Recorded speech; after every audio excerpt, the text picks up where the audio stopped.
ಕೇಸ್ನಲ್ಲಿ ಸೆಂಥಿಲ್ ಕೈವಾಡದ ಆರೋಪ ಧರ್ಮಸ್ಥಳಕ್ಕೆ ಧಕ್ಕೆ ತರುವಂತಹ ಕೆಲಸಗಳಾಗಿದೆ. ಬಿಜೆಪಿ ರಾಜ್ಯಾಧ್ಯಕ್ಷ ವಿಜಯೇಂದ್ರ ಆಕ್ರೋಶವನ್ನ ವ್ಯಕ್ತಪಡಿಸಿದ್ದಾರೆ.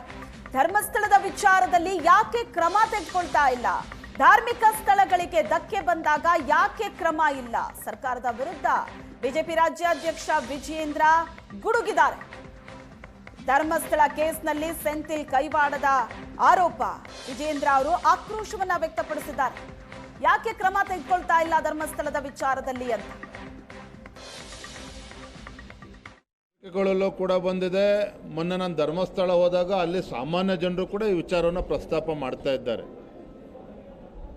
ನೋಡಿ, ಇದರಿಂದ ಯಾರಿದ್ದಾರೆ, ಯಾರ ಷಡ್ಯಂತ್ರ ಇದರಿಂದ ಅಡಗಿದೆ, ಇವ್ಯಾವು ಕೂಡ ಬಹಳ ದಿನ ಗುಟ್ಟಾಗಿ ಉಳಿಯೋದಕ್ಕೆ ಸಾಧ್ಯ ಇಲ್ಲ. ಹಾಗಾಗಿ ನಮ್ಮ ಆಗ್ರಹವೂ ಕೂಡ ಧರ್ಮಸ್ಥಳದ ವಿಚಾರದಲ್ಲಿ ಇವತ್ತು ಧಾರ್ಮಿಕ ಭಾವನೆಗಳಿಗೇನು ಧಕ್ಕೆ ತರ್ತಕ್ಕಂಥ ಕೆಲಸ ಆಗಿದೆ, ಅಪಪ್ರಚಾರಗಳು ಆಗಿದ್ದಾವೆ. ಈ ರಾಜ್ಯ ಸರ್ಕಾರಕ್ಕೆ ಕಿಂಚಿದಾದರೂ ಕೂಡ ಧರ್ಮಸ್ಥಳದ ವಿಚಾರ ಬಗ್ಗೆ, ಧರ್ಮಸ್ಥಳ ಮಂಜುನಾಥೇಶ್ವರನ ಬಗ್ಗೆ ನಂಬಿಕೆ ಇದ್ದಿದ್ದೇ ಆದಲ್ಲಿ ಆ ಶಕ್ತಿಗಳು ಹಿಂದೆ ಇದ್ದೇನು ಕೆಲಸ ಮಾಡಿದ್ದೇವೆ ಅದರ ವಿರುದ್ಧನೂ ಕೂಡ ತನಿಖೆ ಆಗಬೇಕು. ಇದನ್ನೇ ನಾವು ನಿನ್ನೆ ಸದನದಲ್ಲಿ ಕೂಡ ಪ್ರಸ್ತಾಪ ಮಾಡಿದ್ದೇವೆ. ಏನು ರಾಜ್ಯದ ಮುಖ್ಯಮಂತ್ರಿಗಳಿಗೆ ಅಥವಾ ಗೃಹ ಸಚಿವರಿಗೆ ಹಿಂದೆ ಮೈಸೂರಿನಲ್ಲಿ ನಮ್ಮೊಬ್ಬ ಹಿಂದೂ ಕಾರ್ಯಕರ್ತ ಒಂದು ಅನ್ಯ ಧರ್ಮದ ವಿಚಾರದಲ್ಲಿ ಏನೋ ಒಂದು ಸೋಷಿಯಲ್ ಮೀಡಿಯಾದಲ್ಲಿ ಪೋಸ್ಟ್ ಮಾಡಿದ್ದಾರೆ ಅಂತ ಹೇಳಿದಾಗ 24 ಗಂಟೆಯಲ್ಲಿ ಅರೆಸ್ಟ್ ಮಾಡ್ತಾರೆ. ಆದರೆ ಈ ವಿಚಾರದಲ್ಲಿ, ಧರ್ಮಸ್ಥಳದ ವಿಚಾರದಲ್ಲಿ ಏನು DK ಶಿವಕುಮಾರ ಅದಾಗಿ ಸಿದ್ದರಾಮಯ್ಯನವರು ಕೂಡ, ನಾವು ಕೂಡ ಧರ್ಮಸ್ಥಳದ ಬಗ್ಗೆ ಭಾಳ ನಂಬಿಕೆ ಇಟ್ಕೊಂಡಿದ್ದೇವೆ, ನಾವು ಹೋಗ್ತಾ ಇರ್ತೇವೆ ಅಂತೇಳಿ ಹೇಳಿಕೆಗಳನ್ನು ಕೊಡ್ತಾ ಇದ್ದಾರೆ.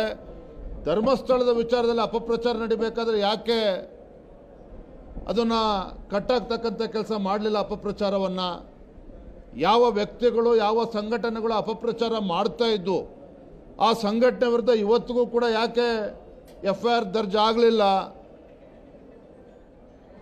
ಹಿಂದೂ ಧಾರ್ಮಿಕ ಭಾವನೆಗಳಿಗೆ ಧಕ್ಕೆ ಬಂದಾಗ ಯಾಕೆ ರಾಜ್ಯ ಸರ್ಕಾರ ತತ್ಕ್ಷಣ ಸ್ಪಂದನೆ ಮಾಡಲಿಲ್ಲ? ಗೃಹ ಸಚಿವರಾಗಲಿ ಮುಖ್ಯಮಂತ್ರಿಗಳಾಗಲಿ ಇದಕ್ಕೂ ಕೂಡ ರಾಜ್ಯ ಸರ್ಕಾರ ಉತ್ತರವನ್ನು ಕೊಡಬೇಕಾಗ್ತದೆ.